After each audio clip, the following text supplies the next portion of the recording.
Well, number one, this is the only bottom bouncer that has interchangeable weights. So once you tie this thing on, you're done. I mean, then you decide what weight you want.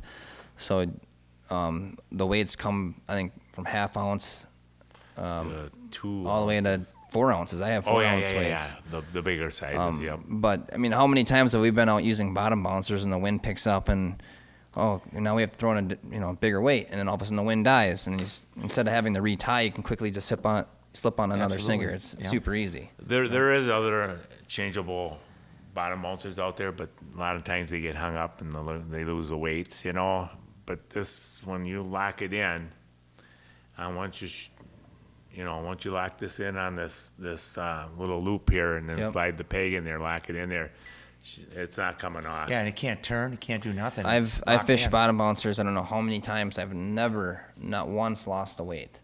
If you rig it right on there, it's good. My favorite way, as I'm sure your favorite way is as well, to use a bottom bouncer is with a slow death hook and a crawler. I mean, it's so deadly. Or blade, whatever. Right. Yep. But it's And like you said- extremely effective. You're always in the fish zone. You're going over structure that you couldn't probably fish with a jig. You're able to bounce over that structure and keep your jig or your hook on the bottom.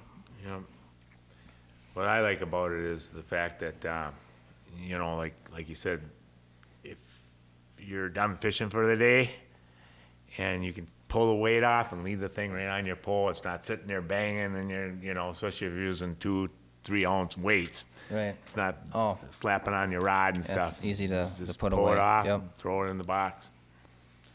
Another thing, Leech Lake has weeds all over the bottom of the lake, so it's really hard to jig the lake. It's just hard not to get weeds. So I started using this bottom bouncer with a floating head and then a slow death hook with a crawler. So I just kept that crawler above the weed weeds, line. yeah. And my dad and I, we crushed the walleyes doing that. And we're able to stay out of those weeds. I mean, that's just huge, but also stay at the bottom in the fish zone. So it's so effective.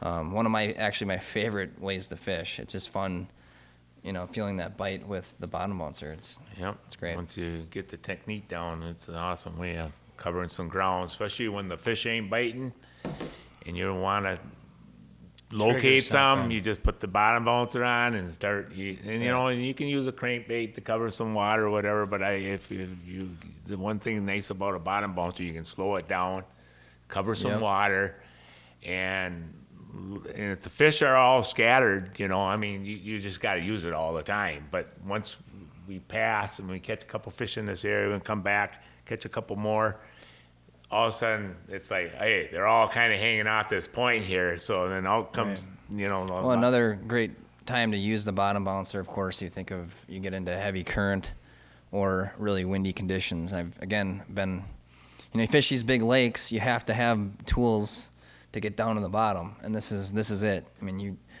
stay in the fish zone the entire time. You can control it, fish with whatever you want on the end of it. Obviously, you're using about a 4-foot fluorocarbon leader with it, but there's nothing like it. Great when you're fishing like a big live bait with the bigger sinker, Right. like especially down the river. Just Love drop using it right big down there, shiners and with it. it'll hold it right in the strike zone and Yep. stuff where it's not going to drag on the bottom, hanging up.